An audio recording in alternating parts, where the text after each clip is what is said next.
Hi, I'm Tiffany Jameson, and I've been moving packages through this warehouse like a caffeinated octopus for 3 years. But apparently, my octopus wasn't caffeinated enough for Gordon Mitchell's taste. The man who also happens to be my boss had the emotional intelligence of a particularly dense brick and the people skills of a porcupine at a balloon party. Now, let me tell you what Gordon's efficiency reports didn't capture. They didn't show that I was the person who figured out that our ancient inventory system, a digital dinosaur that probably predated the internet, had a quirky relationship with temperature changes. When the warehouse got humid, which happened every summer like clockwork, the system would start glitching like a robot having an existential crisis. But tap the server cabinet in just the right spot, wait exactly 5 seconds, then restart the program, and voila, everything would purr along smoothly again. His precious metrics didn't reflect that I'd developed an intricate understanding of our crew's personalities that rivaled a therapist's case files. Jake in receiving worked at double speed when classic rock was playing, but put on country music and he'd move like he was walking through invisible molasses. Maria in shipping had developed her own pallet organization system that looked chaotic to outsiders but was actually more efficient than anything in our official procedures manual, a manual that Gordon treated like sacred scripture despite the fact that it hadn't been updated since the Clinton administration. The reports certainly didn't mention that I'd become the unofficial equipment whisperer. Bay 7's scanner had a temperament more volatile than a reality TV show contestant, requiring a specific combination of gentle coaxing and firm boundaries to function properly. The loading dock's hydraulic lift made sounds that would concern a mechanic, but I knew the difference between its normal groaning, which sounded like an old house settling, and its problematic groaning, which sounded like that same house about to collapse. Gordon's data-driven worldview had no category for the fact that I'd memorized the coffee preferences of every driver who made regular deliveries, a detail that might seem trivial until you realize that happy drivers move faster, complain less, and are more willing to work with you when schedules get tight. Tommy from Express Courier liked his coffee black with 2 sugars and would always give us an extra 15 minutes if his truck wasn't quite ready. Sandra from Regional Transport preferred her coffee light with artificial sweetener and would often share intel about traffic delays that helped us adjust our loading schedules. I understand, I said, nodding with the serene acceptance of someone who just watched their favorite restaurant burn down but knew the insurance policy was solid gold. Inside, though? Inside I was plotting like a chess grandmaster who'd just discovered her opponent was actually playing checkers with Monopoly pieces. You see, Gordon had made one tiny miscalculation, about as tiny as the Titanic's navigation error. He assumed that removing me from the schedule would solve his peak season problems like pulling a splinter solves a headache. What our dear operations lead failed to grasp was that I wasn't just another cog in his well-oiled machine. I was more like the oil itself, quietly keeping everything from grinding to a spectacular halt. The decision had apparently been made during one of Gordon's legendary Monday morning meetings, gatherings that were less strategic planning sessions and more like group therapy for spreadsheets. He'd gathered his core team, assistant manager Robert Chen, a man who approached problem-solving with all the creativity of a brick trying to compose poetry, shift supervisor Amanda Torres, whose idea of motivation was posting passive-aggressive notes on the break room bulletin board, and quality control manager Frank Williams, who had perfected the art of looking busy while contributing absolutely nothing to actual productivity. I'd heard through the warehouse grapevine, and let me tell you, our grapevine was more reliable than CNN and faster than fiber optic internet, that Gordon had presented his cost-cutting analysis with all the fanfare of a magician revealing his greatest trick. According to my source, Kyle from Receiving, who had the stealth capabilities of a ninja and the gossip network of a small-town beautician, Gordon had displayed a chart showing that eliminating my position would save the company approximately $2,847 per month while maintaining operational efficiency. What his chart didn't account for was the institutional knowledge I'd accumulated, knowledge that couldn't be quantified in his beloved spreadsheets any more than you could measure the emotional impact of a sunset using a calculator. This was information that lived in my head like a carefully curated library of operational wisdom, which suppliers always ran late on Fridays, which clients would accept partial shipments without complaint, and which vendors needed to be called exactly 3 days before their delivery window or they'd somehow forget we existed. For 3 years, I'd been the unofficial warehouse whisperer. While Gordon strutted around with his clipboard like a peacock with anxiety issues, I'd been the one who knew that Bay 7's scanner needed a gentle tap on Mondays, that the loading dock crew responded better to donuts than demands, and that our inventory system had more quirks than a vintage sports car driven by an eccentric millionaire. I'd also become the unofficial translator between Gordon's theoretical world and the practical reality of moving boxes from point A to point B. When he'd announce new efficiency initiatives with names like operational excellence through strategic resource optimization, I'd quietly figure out what that actually meant in terms of which trucks needed to be loaded first and how to rearrange the workflow so his beautiful metrics would look good while we continued getting the job done.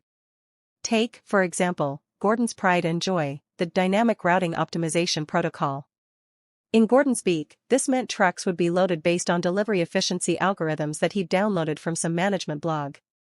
In reality, it meant I had to spend an extra hour each morning untangling the mess his algorithm created when it tried to load a truck bound for downtown with packages destined for 3 different suburbs, a rural route that required a different type of vehicle, and a delivery that could only be made between 2 and 4 p.m. on Thursdays. His systems looked brilliant on paper, like architectural blueprints for a magnificent cathedral. The problem was that cathedrals require master craftsmen who understand that sometimes you have to deviate from the blueprint when you discover the ground is softer than expected or the stone has natural imperfections. Gordon designed cathedrals but had no idea how to lay bricks. But Gordon? Gordon saw numbers on spreadsheets. He saw efficiency reports that looked as meaningful to him as ancient hieroglyphics to a toddler. What he didn't see was the intricate web of relationships and knowledge that kept his precious operation humming along smoother than butter on hot toast.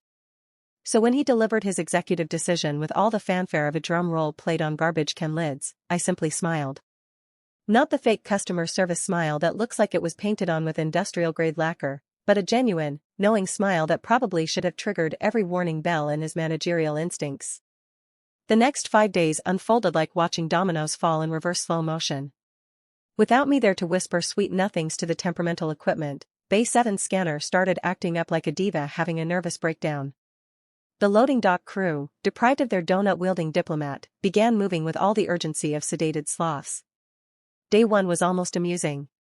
Gordon had replaced me with 2 temporary workers, Ashley, a college student who approached the job with the enthusiasm of someone fulfilling a court-ordered community service requirement, and Brandon, whose previous work experience apparently consisted entirely of jobs where the most complex decision involved asking, "Would you like to supersize that?" They were nice enough people, but asking them to navigate our warehouse's intricate ecosystem was like expecting tourists to perform brain surgery after a brief glance at a medical textbook. Ashley discovered within her first hour that our inventory system didn't respond well to rapid-fire scanning. She approached the task with the intensity of someone playing a video game, scanning barcodes as fast as humanly possible, which caused the system to lag, freeze, and eventually display error messages in what might have been ancient Sanskrit for all the sense they made. Without me there to explain the 5-second pause rule, she spent most of her first day staring at a screen that seemed to be having an electronic nervous breakdown. Brandon, meanwhile, had been assigned to work with Jake in receiving. Now, Jake was a good worker, but he had the communication style of someone who'd learned English exclusively from instruction manuals written by robots. His idea of training Brandon consisted of pointing at things while muttering abbreviated commands like "scan that," "stack there," "move these." Without me there to translate Jake's efficiency-focused shorthand into actual human language, Brandon spent most of his first day looking like someone who'd wandered into the wrong movie and was desperately hoping someone would explain the plot. By day 2, the warehouse was showing signs of strain like an engine running on inferior oil. Simple tasks that had flowed smoothly for years were now taking twice as long and producing 3 times as many errors. The receiving area, which under my watch had operated with the precision of Swiss clockwork, now looked like Swiss clockwork after an earthquake. All the pieces were still there, but nobody could figure out how they fit together. Day 3 brought the first major crisis.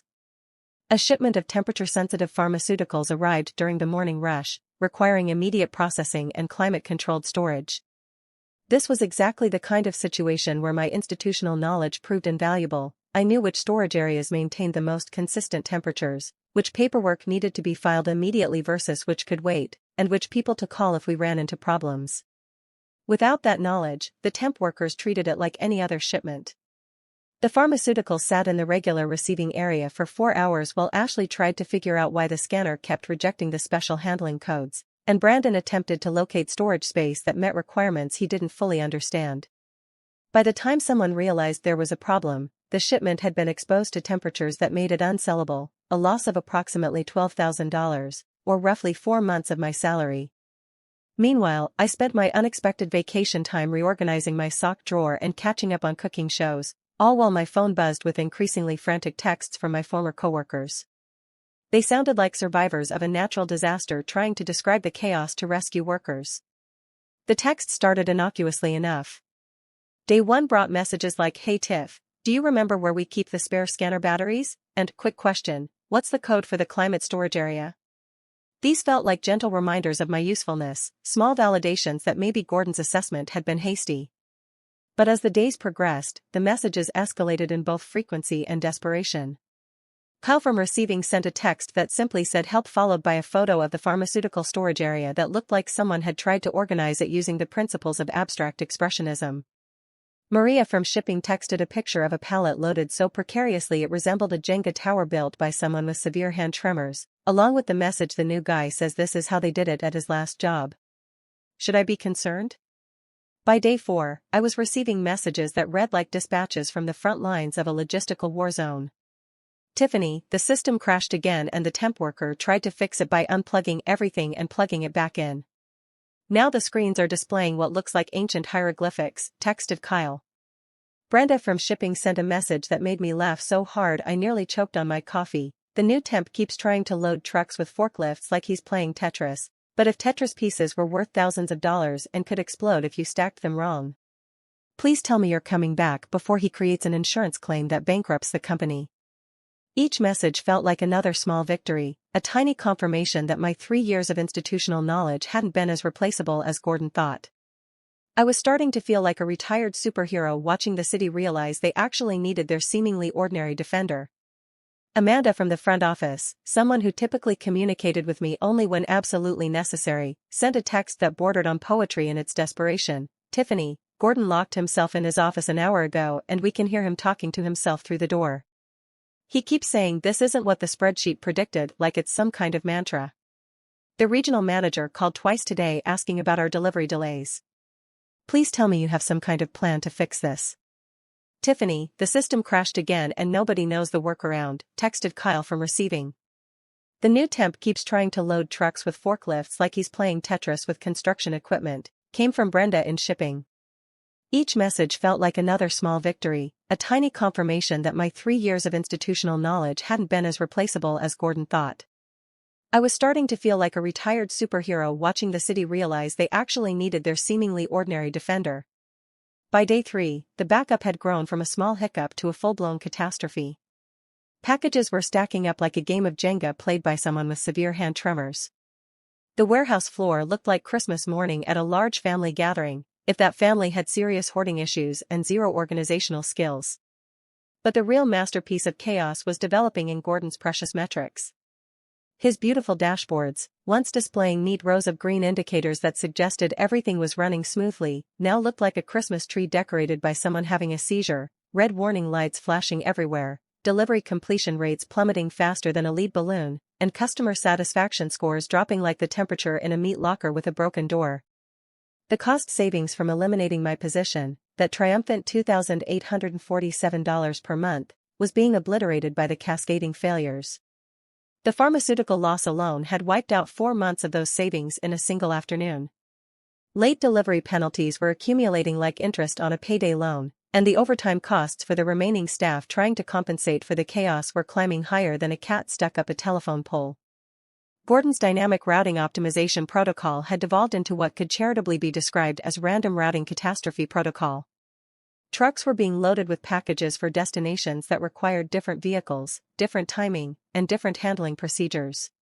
Drivers who had once praised our efficiency were now looking at their manifests like archaeologists trying to decipher ancient puzzles written by someone who'd never seen the alphabet. One particularly memorable incident involved a truck that had been loaded according to Gordon's algorithm with packages bound for a luxury hotel downtown, a veterinary clinic in the suburbs, and a construction site 40 miles away in the opposite direction. The driver, Tommy from Express Courier, remember him, the one who liked his coffee black with 2 sugars, called the office to ask if we were playing some kind of elaborate practical joke on him. The hotel packages were time-sensitive catering supplies for a wedding reception, the veterinary clinic shipment contained medication that couldn't be delayed, and the construction site delivery was equipment that had been ordered weeks in advance for a project with a tight deadline. Without my knowledge of routing optimization, priority handling, and driver preferences, what should have been 3 separate, efficient deliveries had become a logistical nightmare that required creative solutions, expensive rush handling, and a very unhappy driver who would probably never trust our loading procedures again. I could practically hear Gordon's blood pressure climbing like a rocket ship headed for orbit. The man who dismissed me for being too slow was now dealing with a system moving at the speed of continental drift during an ice age. Then came Friday, glorious, vindicating Friday. I was at home, enjoying a cup of coffee and contemplating whether to alphabetize my spice rack or organize it by frequency of use, when my phone rang. The caller ID showed Holder Logistics, and I let it ring exactly 4 times before answering with the cheerful tone of someone who definitely wasn't sitting there waiting for this exact moment.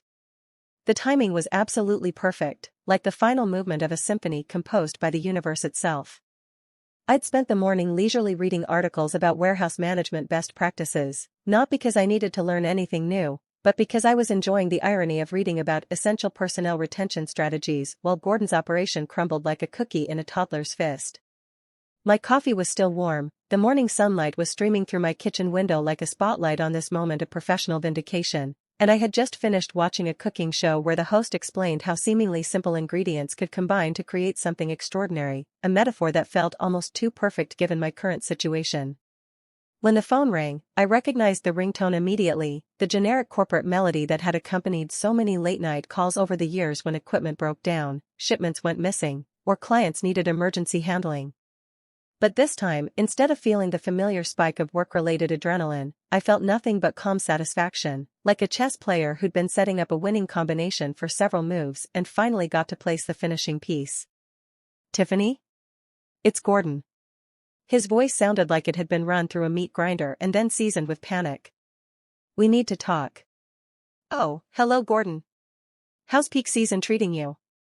I asked, injecting just enough innocent curiosity to sound like I genuinely had no idea his operation was currently resembling a train wreck directed by someone who'd never seen a train before. The silence that followed lasted long enough for me to count to 7 Mississippis. When he finally spoke, his words came out in a rush like water through a broken dam. "Look, there's been some complications. The shipments are backed up, the crew is struggling, and frankly, we're in deep trouble. I think I may have been hasty in my decision." Hasty? Like calling the Hindenburg incident a minor setback or describing the Titanic as having parking problems. But I maintained my pleasant tone, channeling the energy of a kindergarten teacher explaining why we don't eat glue. "Oh my, that does sound challenging. What kind of complications are we talking about?" Gordon launched into a litany of disasters that sounded like a shipping company's version of the 10 plagues. Equipment malfunctions, confused temporary workers, missed deadlines, angry customers, and a regional manager who'd apparently started asking pointed questions about operational efficiency. As he talked, I could picture him in his office, probably pacing like a caged tiger who'd just realized the cage door had been open the whole time but he'd been too proud to notice. His carefully constructed world of spreadsheets and efficiency reports had crumbled faster than a sandcastle at high tide. "I was wondering," he continued, his voice carrying the humility of someone who'd just discovered that humble pie tastes exactly as bitter as advertised, "if you might consider coming back. Temporarily, of course. Just until we get through this rough patch." Temporarily. Just until the rough patch. The rough patch that had materialized exactly 5 days after my departure like a perfectly timed cosmic joke. I savored the moment like fine wine, letting the irony settle on my palate before responding. "Well, Gordon, I appreciate you reaching out. But I have to ask, what's changed? Last week you felt I was too slow for your peak season operations." The pause that followed could have been measured in geological time periods. When Gordon finally responded, his words came out like he was physically extracting each one with tweezers. "I may have underestimated your contributions to the team." Underestimated. Like saying Einstein had a decent grasp of mathematics or Mozart showed some promise with music. But I wasn't done savoring this delicious slice of vindication pie. "I see. And what assurances do I have that this assessment won't change again when things stabilize?" "Tiffany, I'll be completely honest with you." Gordon's voice now carried the weight of a man who'd stared into the abyss of his own poor judgment and found it staring back with a knowing smirk. "Losing you was like removing the foundation from a building and expecting the structure to stand because the roof looked fine. there it was. The admission that felt sweeter than chocolate cake for breakfast. Gordon Mitchell, the man who managed by spreadsheet and led by assumption, had just acknowledged that I wasn't just another replaceable part in his machine. I was infrastructure. But here's the thing about revenge served at room temperature: it's most satisfying when it comes with a side of professional growth. I could have twisted the knife, could have made him grovel like a contestant on a reality show begging not to be voted off the island. Instead, I chose a different path. Gordon, I'll come back on one condition. We establish a cross-training program so that critical knowledge isn't concentrated in single individuals. Peak season preparation should include redundancy planning, not just staffing cuts. The relief in his voice was so palpable I could practically hear his blood pressure dropping in real time. Absolutely. Whatever you need. Can you start Monday? I'll be there Tuesday. I already have plans Monday. I didn't, but a girl's got to maintain some mystery. Plus, letting him stew for one extra day felt like the perfect garnish on this whole delicious situation. When I walked back into Holder Logistics the following Tuesday, the warehouse looked like the aftermath of a very polite tornado. Packages everywhere, workers moving with the frazzled energy of people who'd been trying to solve a puzzle with half the pieces missing, and Gordon hovering near the entrance like an anxious host at a dinner party where the main course had exploded. Tiffany. Thank goodness you're here, he said, and for the first time in 3 years, Gordon Mitchell looked at me like I was the answer to his prayers instead of a line item on his efficiency reports. The next few hours unfolded like watching a conductor return to an orchestra that had been trying to play Beethoven with a broken metronome and missing sheet music. Systems that had been limping along suddenly smoothed out, crew members who'd been moving like they were underwater suddenly found their rhythm, and the great backup began to dissolve like sugar in warm coffee. By the end of that first day back, we'd processed more shipments than they'd managed in the entire previous week. Gordon appeared at my workstation like a man who'd just witnessed a miracle performed by someone he'd previously dismissed as ordinary. How did you? He started, then trailed off, probably realizing that the answer would require acknowledging just how badly he'd misunderstood the complexity of his own operation. 3 years of paying attention, I said simply. Sometimes the most important knowledge isn't in the manuals or the reports. Sometimes it's in knowing that Jake in receiving works better with classic rock playing, that the inventory system needs a 5-second pause between scans when it's humid, and that Maria in shipping has a system for organizing pallets that's actually more efficient than what's in the official procedures. Gordon nodded like a student taking notes from a master class he'd accidentally wandered into. Over the following weeks, he proved surprisingly receptive to the cross-training program we'd discussed. Turns out, nearly losing his job due to operational collapse had given him a crash course in humility more effective than any leadership seminar. The beautiful irony wasn't lost on me. By removing me for being too slow, Gordon had created a situation that ground everything to a halt so completely that my normal pace looked lightning fast by comparison. It was like complaining that a steady rain was too gentle, then praying for that same rain when faced with a drought.